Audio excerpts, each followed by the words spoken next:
Their parents wanted them to become doctors so they could retire to Florida. Via slightly more outrageous means, their parents got to Florida anyway.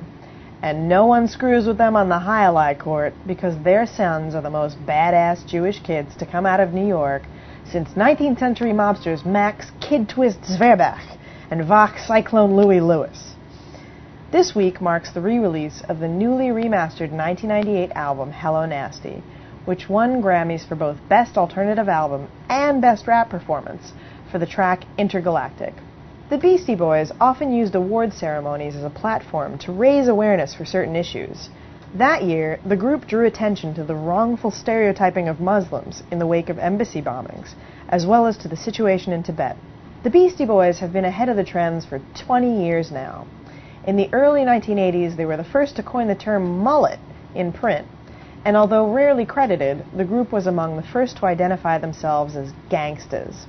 At the time, it was a pretty wild claim, since while most rappers were actual gangstas, the worst thing they'd ever done was shoplift gum. 2 full decades later, and they're still at it, with the recent commemorative release of their seminal album, Paul's Boutique. And even at their 20th anniversary fete, they're still fighting over who gets to hide the matzah.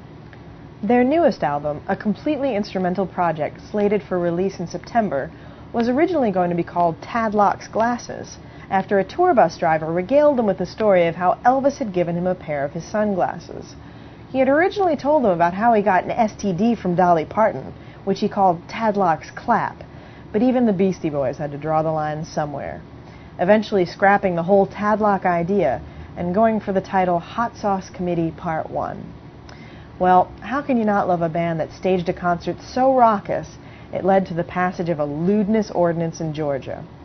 And come to think of it, I never did sleep till Brooklyn.